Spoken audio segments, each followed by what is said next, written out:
Le plan de communication, à quoi ça sert? Vous souhaitez vous lancer dans le commerce en ligne et n'y connaissez rien en plan de communication. Ou alors vous avez déjà lancé votre business, mais souhaitez avoir quelques outils en plus pour développer votre visibilité sur le net? Eh bien, cette vidéo est faite pour vous. Bonjour à vous, je me présente. Je suis Louise de LearnyBox et je suis moi-même une infopreneuse qui gagne sa vie grâce à cet outil complet qu'est LearnyBox.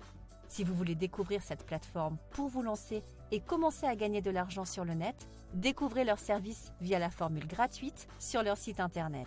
Alors, qu'est-ce qu'un plan de communication? Le plan de communication est un planning de communication sur du court, moyen ou long terme. Il permet d'organiser les publications que vous souhaitez partager sur les réseaux sociaux de l'entreprise, vos profils personnels ou pour tout autre type de communication interne et externe. Le nombre d'outils de communication ayant considérablement augmenté et la compétition étant rude, sans plan de communication solide, vous ne parviendrez pas à vous organiser et à maximiser l'impact de vos contenus. Pourquoi le plan de communication est-il important? La communication demande beaucoup de rigueur pour obtenir de réels résultats, que ce soit en termes de visibilité ou pour créer une audience qualifiée. Beaucoup d'entreprises utilisent les réseaux sociaux pour se faire connaître et ou travailler leur image de marque sans pour autant définir un réel axe de communication et le plan de communication associé. Erreur! Aujourd'hui, cela va bien au-delà du simple fait de se faire connaître et de travailler son image de marque. Le marketing digital en 2020 fait appel à des notions marketing qui demandent un réel effort de production et de création de valeur ajoutée.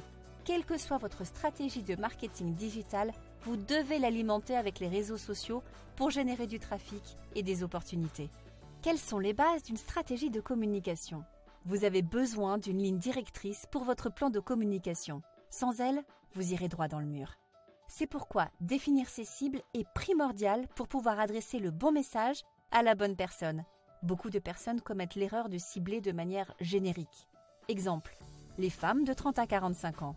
Aujourd'hui, cela n'est plus très pertinent. Si vous souhaitez rendre votre communication efficace, vous devez définir vos cibles à l'aide des buyer persona. Le buyer persona est une représentation imaginaire de votre cible, décrivant un ensemble cohérent d'acheteurs potentiels et toutes leurs caractéristiques. Cet outil marketing permet d'affiner vos stratégies et vos actions en identifiant tous les besoins et problématiques de votre cible. Cela vous permettra d'utiliser les bons leviers pour l'atteindre et de vous adresser à votre cible appuyant sur ses points de douleur en communiquant un message et un contenu adapté. Définir ses objectifs de communication. Quelles que soient les actions que vous mettez en place, vous devez définir des objectifs. Cela vous permettra d'avoir une vision plus claire de ce que vous souhaitez atteindre en termes de résultats et cela vous permettra de savoir si votre stratégie a été efficace ou non et ainsi de l'améliorer. Pour chaque objectif, vous devez définir les indicateurs de performance mesurables à suivre. Tous les mois, faites le point. Cela va vous permettre de vous rendre compte des progrès et d'identifier les pistes d'amélioration pour atteindre vos objectifs. La régularité dans les efforts est important.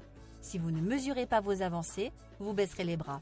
Faites appel à la stratégie créative qui vous permet d'avoir un fil conducteur dans vos publications et de rendre votre communication plus harmonieuse. Vous pouvez ainsi utiliser la copy strategy qui permet de définir votre ligne éditoriale pour garder un fil conducteur sur toutes vos actions de communication. Elle prend en considération 4 éléments. Le ton, plus formel ou décontracté, la promesse, soit les avantages apportés à votre cible, la preuve, ce qui rend crédible le message, constat, démonstration, témoignage, le bénéfice pour votre cible, ou les bienfaits qu'en retient votre cible avec ce post et votre suggestion de contenu. Bien entendu, ces éléments sont propres à l'univers de votre entreprise et ou votre activité personnelle. Lorsque vous écrivez un message, vous n'êtes pas obligé de suivre cet ordre. Il doit simplement contenir ces informations. Vos messages. À partir de la copy strategy, vous devez être en capacité de rédiger les publications qualitatives pour votre public cible. Cela va aussi vous guider lorsque vous allez réaliser votre plan de communication. Vous devrez bien garder à l'esprit le message que vous souhaitez faire passer et la valeur apportée par chacune des publications pour éviter les redondances. Certains de vos contenus peuvent être étroitement liés. Vous pouvez sans le vouloir communiquer le même message ou pire, un message contraire avec un contenu différent alors que ce n'était pas l'intention de départ. Voilà, j'espère que ces quelques conseils vous ont permis d'y voir plus clair en ce qui concerne votre plan de communication. Vous pouvez consulter la vidéo sur comment créer un plan de communication afin d'en savoir plus. Et pour mettre en place votre stratégie marketing, Pensez à LearnyBox. LearnyBox permet de vendre vos compétences et connaissances aux particuliers et aux professionnels à travers des infoproduits que vous aurez créés, comme des e-books, des audios, des vidéos, voire même une ou plusieurs formations en ligne. Cette formation tout en un réunit l'ensemble des outils en ligne pour se lancer rapidement et avec simplicité sur le net. Site internet, campagne de mail, tunnel de vente, webinaire, etc. Rejoignez les milliers d'infopreneurs qui ont généré plus de 400 millions d'euros à travers LearnyBox. Faites comme Fabrice, qui a lancé sa formation en ligne de yoga et pilates, ou encore comme Anthony, qui a lancé ses formations pour apprendre à communiquer sur YouTube, comme Yannick, qui a mis en place des formations autour du commerce digital, ou encore comme Silou, qui a lancé ses formations pour apprendre à cuisiner et qui s'est fait plus de 100 000 euros le mois de son lancement. Et vous? Qu'attendez-vous pour vous lancer? LearnyBox vous propose d'essayer ses services gratuitement jusqu'à ce que vous fassiez vos 4 premières ventes. Il est temps de passer à l'action et de cliquer sur le lien dans la description pour vous lancer vous aussi dans l'aventure extraordinaire de LearnyBox. À bientôt chez LearnyBox les amis.